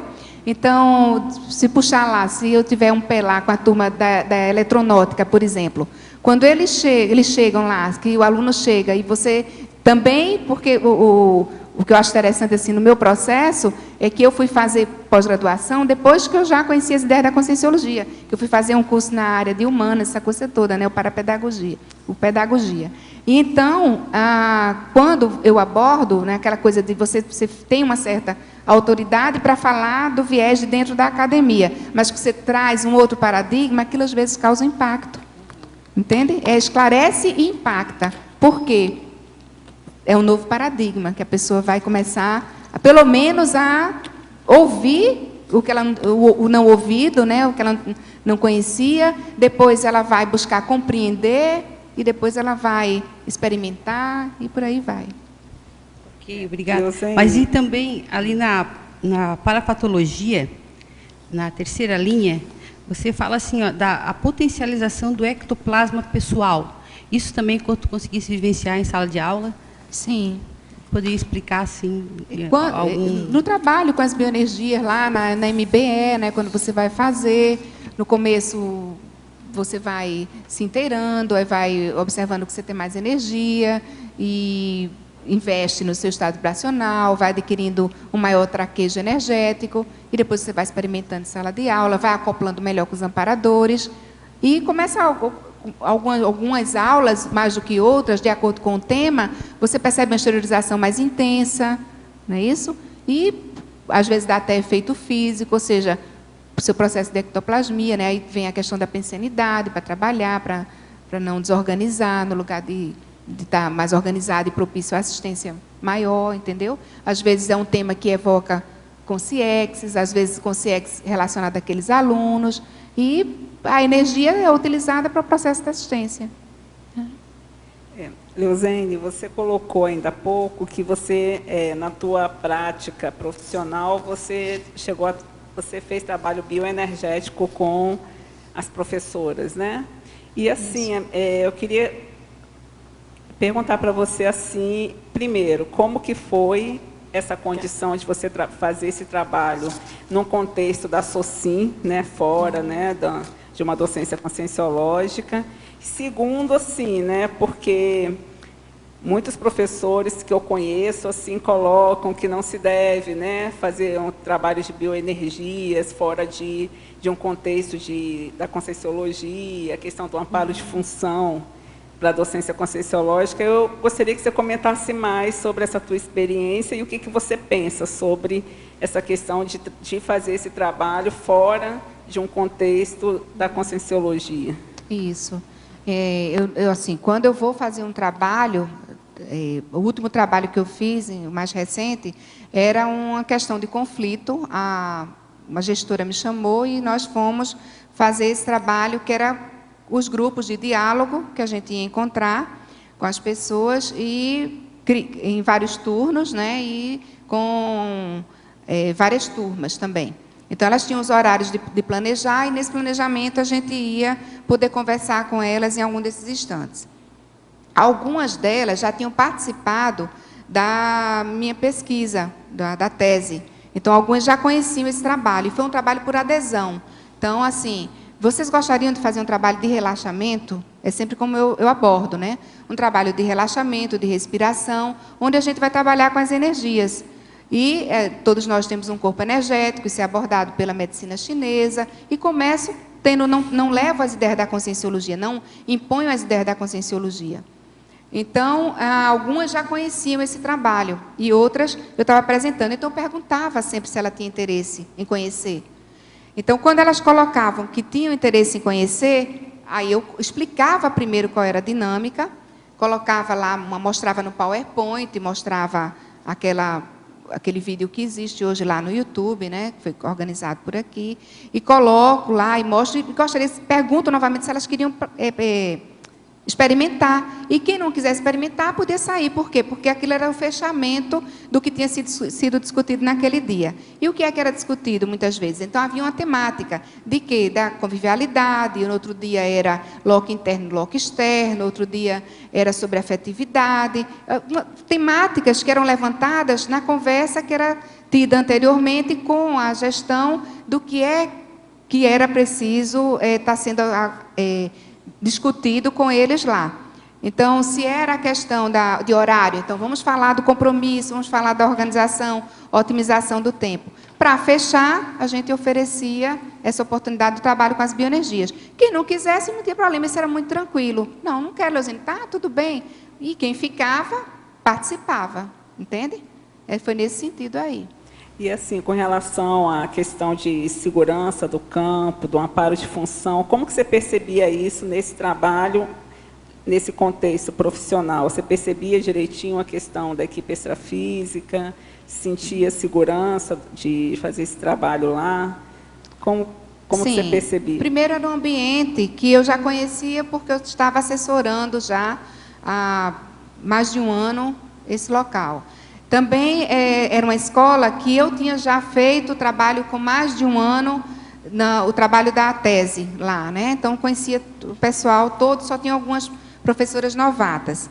E, além disso, na hora, sem abordar ideias, eu sentia a instalação de campo, eu sentia amparo de função e os efeitos desse trabalho. Não só para a condição do que estava sendo, que eram as pessoas diretamente relacionadas comigo, aquelas professoras, mas para a escola como um todo. Por exemplo, um dia nós estávamos trabalhando lá e houve a dessoma do pai de um aluno. Ele deixou a criança na escola, com 2 quadras, foi feito lá um assassinato. Então, eu percebi na hora as energias, o trabalho assistencial, multidimensional que estava sendo feito para a criança, né, em relação à criança, que ele tinha deixado e tinha ido. Então, assim, é experimentar, vendo seus limites também, observar os resultados, devagar, vai lá com tranquilidade, não é querer agora salvar o universo, né? Não é isso, é uma questão de aprendizado, de interassistência, num ambiente que você já conhece, num ambiente que dá para trabalhar. Então, cada um tem que ir experimentando, vendo o fôlego que tem, o limite. Existem escolas que, por eu não ter nenhum vínculo, nenhuma empatia nesse momento, que eu não faria um trabalho desse. Então, é importante reconhecer aonde dá, com quem dá para desenvolver. Ok. Fatologia. Isso, primeira página, 5ª linha de cima para baixo, você coloca ali a interferência de mini-trafá no resultado de empreitada evolutiva bem intencionada. Você poderia exemplificar no contexto da competência parapedagógica? Isso, nós até comentamos isso aí.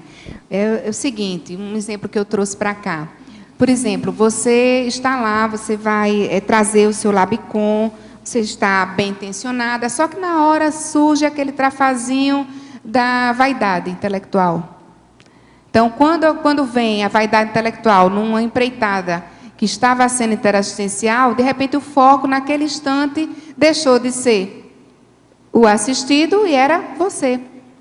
Entende? Então, minimizando, né, a capacidade, a oportunidade, desperdiçando essa oportunidade interassistencial, porque o foco não ficou no assistido. O foco era você que tinha algum triunfalismo, uma vaidade, de colocar o seu ego à frente da possibilidade da interassistência. Clareou? Agora, a verbetógrafa. Na fatologia, página 1, 3ª linha, você menciona a evitação do estupro evolutivo. Pode explanar sobre como podemos evitar o estupro evolutivo? Quais técnicas para avaliar o quanto podemos expor para pessoas fora da CCCI? E ela pergunta também, como podemos discernir o quanto que aquela consciência aguenta? Isso, né? O foco tem que ser na consciência. Um exemplo, isso aí eu tenho um exemplo bem assim recente. Eu trabalho num contexto e as pessoas sabem que eu não tenho religião, as pessoas sabem que eu faço a TENEPS, que é um trabalho de assistência, não sabem bem o que é, mas sabem que todos os dias eu tenho um momento de pensar nos outros, né? Para eles é mais nisso, assim, de pensar nos outros, eu falo de exteriorizar energias, mas nunca houve assim um detalhamento sobre isso, um interesse nisso. E aí uma colega, ela teve o esposo bastante doente, e ela chegou para mim e disse, Leuzene, você faz aquela questão da sua oração todos os dias? Eu disse, não é bem oração. Né? Eu estou pensando nos outros, estou enviando pensamentos positivos, energias positivas, mas não é bem oração. Aí ela disse, pois é, coloca meu esposo. Aí eu disse, claro. Aí eu coloquei, né, peguei o nome para TENEPS do esposo dela. Nisso, quando foi na outra semana, eu perguntei, e aí, como é que está seu esposo? Uma outra colega escutou. Aí chegou para mim e disse, Leuzene, eu já ouvi que você tem essa questão aí desse trabalho que você faz. Eu queria entender o que é isso mesmo. Eu parei e aí comecei a verificar, né, se havia um campo, qual era um direcionamento, um sinal, um insight do que é que eu deveria fazer. Então, começou a montar um campo, começou a ter uma energião. Eu senti o trabalho assim se expandindo e ela com os olhos assim. Aí eu disse, vamos lá. Aí comecei a falar. E quanto mais eu falava, mais ela se interessava e eu deixava que ela começasse a fazer perguntas. Né? Não chegava assim, despejando tudo. Eu falava assim, olha, eu sento numa cadeira, tá, mas como é que é isso? Como é que isso funciona? Eu relaxo, tá, e aí? Aí tem uma consciência extrafísica, que é o amparador, que acopla. E como é que você faz isso? Como é que você percebe? Ou seja, quem ia dando o tom e o aprofundamento de até onde eu ia, era o interesse dela. Entende? Então, já aconteceu de uma outra, chegou e perguntou, quando eu falei, tá, obrigada. Pronto. Entende? Quem vai dar esse tom, esse aprofundamento, é a pessoa que está interagindo com você. Agora, professora Leuzene, na taxologia, página 6. Por favor, aborde o item 87, autorreeducação da labilidade emocional. Esse é meu grande desafio. 87. Autorreeducação da labilidade emocional. São as estratégias que nós vamos utilizando, né, exatamente para não ter grandes variações emocionais. Por quê? Você pega uma pessoa que tem, assim, energia, e se ela oscila muito, ela vai causar grande repercussão no campo. No lugar de ajudar, ela vai atrapalhar. Então, se ela consegue perceber essas variações, o que é que pega, se é uma ansiedade, se essa ansiedade ela está defendendo, por exemplo, a autoimagem, e com isso ela está dando uma variação nessa tranquilidade, nessa estabilidade emocional, ela tem que encontrar estratégias de reeducação. Então, se autoexpor, se autoconhecer, se autofrentar, fazer com cobaia várias vezes, ou seja, apresentar verbetes, né, defender verbetes, ou seja, procurar estratégias de autoexposição. Isso, para mim, foi uma estratégia, a sala de aula, como eu coloquei aqui já, né, que eu fui fazer um curso de exatas, entrei muda e saí calada no curso, era exatamente a dificuldade que eu tinha de me expor. Então, a sala de aula, ela vai ajudar a quem quer investir uma estratégia de reeducação dessa labilidade emocional. Então, ela está lá todos os dias, se autoexpondo, e vai se reeducando, e vai adquirindo traquejo, autoconfiança, e sem drama, né? Sala de aula sem drama.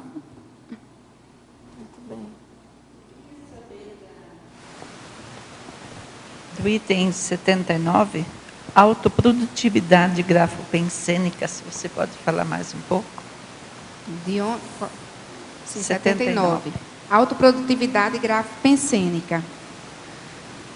Ajuda na competência parapedagógica, né, uma ação que pode contribuir muito, porque ajuda o registro, por exemplo, né? Então, no registro, se você tem essa produção de ter registros grafopensênicos sobre você mesmo, vai ajudar no processo de autoconhecimento. Então, você vai registrar como é que você está naquele dia, quando você trabalha com as energias, como é que foi a sua TENEPS. Em vários momentos, você vai ter esse registro como um recurso para autopesquisa, aprofundamento do autoconhecimento.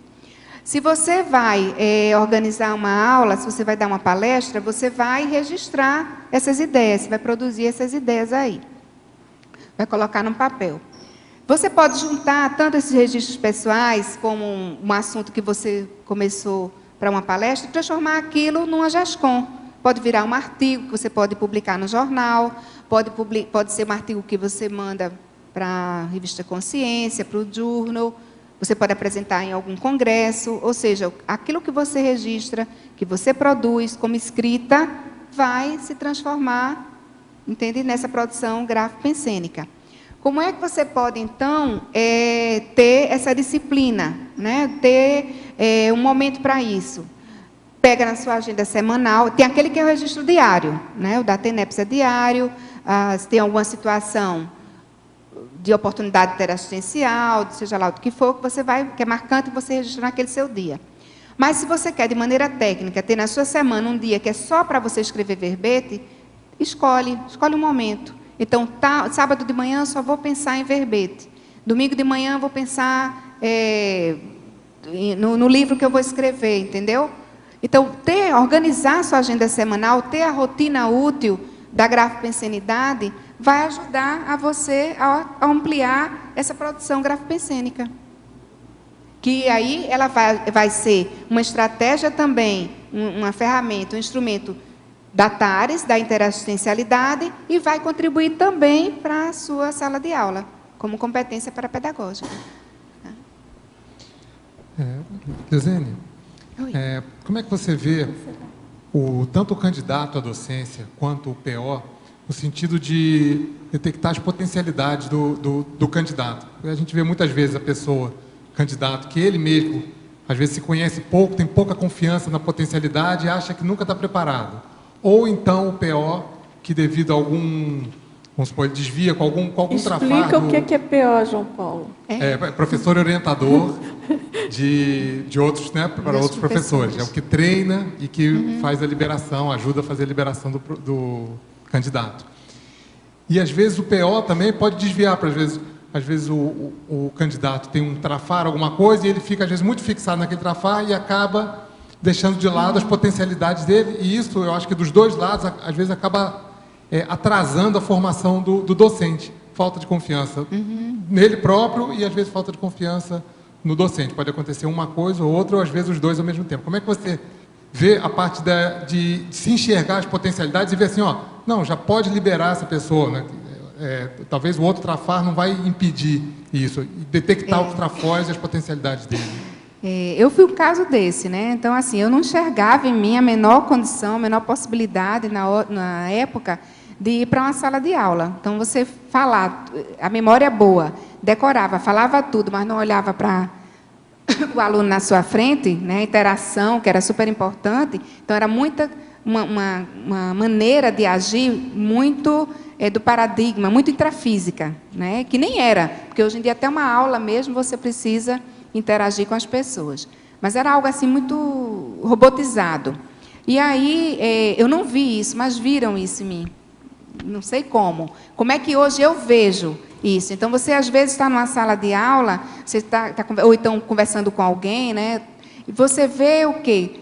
Aquilo que eu exemplifiquei. Às vezes, uma ideia está lá e o aluno ele pluga com a equipe.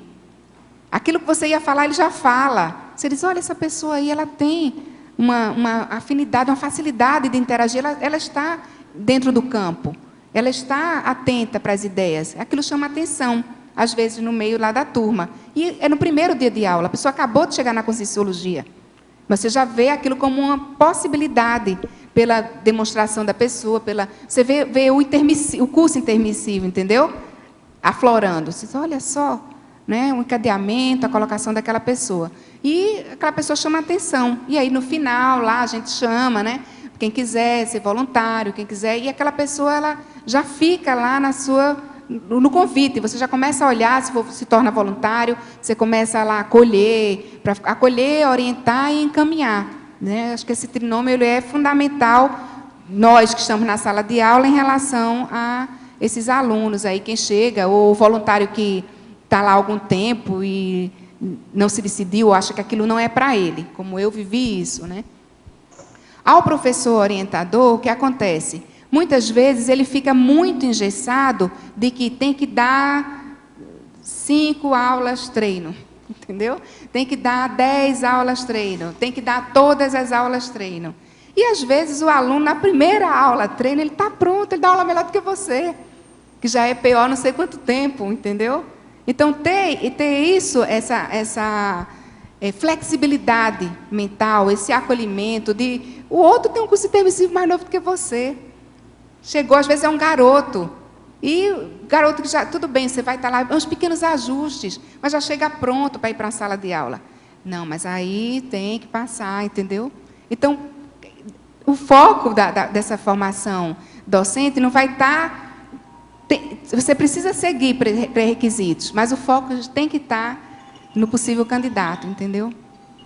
Senão engessa muito. Leozene, oi.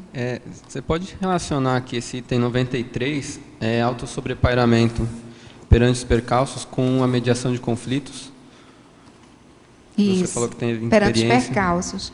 Então, você sobrepairar, isso é uma coisa assim que é um esforço, né, que a consciência precisa fazer, porque ela às vezes está muito embotada, ela não consegue, ela está dentro, às vezes, do percalço, está dentro do conflito, ela está obnubilada. E aí eu vi algo recentemente que é o que tem me ajudado muito, que é quando você ter o seu Código Pessoal de Cosmoética em dia. Então, o Código Pessoal de Cosmoética a gente vai elaborar quando a gente está mais lúcido, para a gente usar quando a gente está mais obnubilado. Entende? Então, sobrepairar no esforço de você trazer o seu CPC, de você poder observar se você está sendo anticosmoético naquele sentido, de ter um afastamento. Né? Deixa eu analisar essa situação de fora, como se eu estou vendo a mim mesmo, mas de longe, naquele contexto, naquele enredo. Você sobrepairar, você tem um distanciamento mínimo.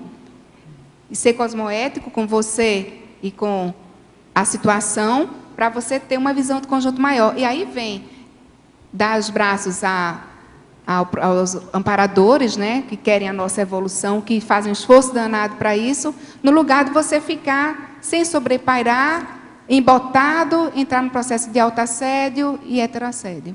E, num caso assim, envolvendo um grupo, como você vê esse sobrepairamento, para, além de não se envolver, conseguir assistir para tirar a obnubilação de outras pessoas que Às vezes assim, a gente percebe que não está entrando no jogo, mas não consegue fazer assistência no sentido dos outros que não estão vendo conseguirem enxergar. Parece que isso fica bem entre até onde é um estupro evolutivo, até onde é um esclarecimento, né? E você tem alguma experiência nesse sentido, assim? Cada experiência é uma experiência. E, às vezes, é você sempre se questionar. Porque você faz um primeiro exercício de sobrepairamento. Você amplia e tem uma visão do conjunto. E você se questionar, será que eu realmente estou tendo isenção? Será que eu realmente estou realizando de fato o sobrepairamento? Será que de fato eu estou checando a minha intencionalidade? A minha intencionalidade ela é a mais cosmoética? Então, é um exercício de você se questionar o tempo todo. Por quê? Porque você pode de cara, de início, achar que você sobrepairou, que você está tendo a visão de conjunto, e você depois perceber que não consegue sobrepairar, porque você ainda está muito envolvido, embotado, e se não ficar alerta e atento, começa no processo de autoassédio, e no lugar de ajudar e desassediar, você acaba assediando. Legal, obrigado. Pessoal, agradeço a participação de todos, tertulianos, teletertulianos, a professora Leuzene Salgues, e então aguardamos os próximos 100 verbetes, pelo menos, e os nossos comerciais. Muito obrigada. Obrigado. Tivemos hoje 35 assinaturas no livro de presença, 19 perguntas presenciais e 5 online apenas, em virtude dos problemas que tivemos com a internet. Hoje temos os recados do João Paulo sobre o Consim Cobaia, a Keiko, o programa de verbetografia, e a Anália sobre a história do parapsiquismo. Boa tarde, eu venho em nome da Conscius divulgar o curso Consim Cobaia, voluntário do Conscienciograma, que ocorre mensalmente aqui em Foz do Iguaçu, às vezes até mais de uma vez por mês, e a gente vai no segundo desse mês, agora de julho, que vai ocorrer amanhã, quinta-feira, aqui no CAEC, a partir das 15 horas, às 3 da tarde, logo depois da tertúlia, quem quiser participar. O curso ele tem três campos de Consim Cobaia, são 3 pessoas que vão entrar na técnica por sorteio, cada campo demora 1 hora, e não é só a Consim Cobaia que é ajudada, que é assistida. Todo mundo é assistido, existe uma técnica de espelhamento, onde existe uma horizontalização entre todos os participantes do curso. Então, quem nunca participou, quem nunca viu, pode ir até lá, pode participar. A Consim Cobaia é voluntária, ninguém é obrigado a entrar no sorteio. E também não precisa saber tudo de conscienciograma. A gente dá uma pequena orientação a respeito do conscienciograma, a pessoa responde uma folha de avaliação e, se for sorteada, responde as perguntas das pessoas em cima dessa folha de avaliação. Então, relembrando, o curso é amanhã, quinta-feira, dia 18 de julho, a partir das 15 horas, vai até às 8h30 da noite, aqui no CAEC, e as inscrições são na recepção do CAEC. Obrigado. Boa tarde. A pré-IC da verbetografia convida a todos os interessados em escrever o verbete pessoal para a Enciclopédia da Conscienciologia a participarem do programa Verbetografia, na modalidade EAD, Ensino à Distância. Este curso oferece aulas que esclarecem a estrutura do verbete e técnicas para a elaboração de cada sessão. Serão semanalmente disponibilizadas aulas gravadas em ambiente Moodle, que cada um poderá baixar, né? Poderão ser baixadas e assistidas em qualquer horário e quantas vezes quiser. E também aulas online de 2 horas às quintas-feiras, das 19h30 às 21h30, para tirar dúvidas e discutir a produção verbetográfica semanal. Terá início no dia 8 de agosto, com duração de 3 meses. A inscrição na recepção do CAEC e também por telefone 45 3525 2652 ou por e-mail caec@caec.org. Obrigada.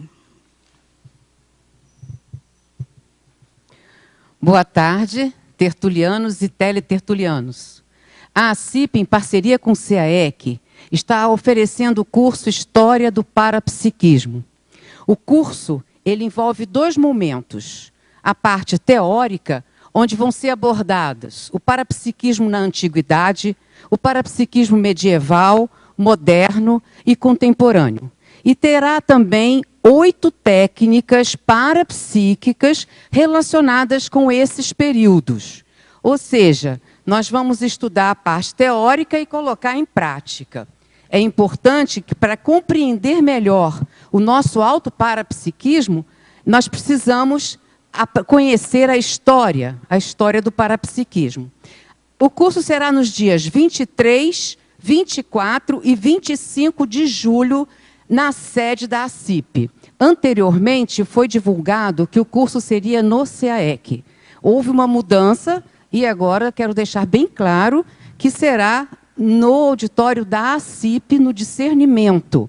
Então, em função disso, as vagas estão limitadas em função do tamanho do espaço. Nós queremos também deixar aqui o telefone do CAEC, 3525-2652, para maiores informações. Aguardamos vocês lá, ok? Muito obrigada. Para amanhã, teremos o verbete representante multidimensional. A especialidade é verbaciologia, de autoria do professor Pedro Borges. Obrigado pela sua presença e até amanhã.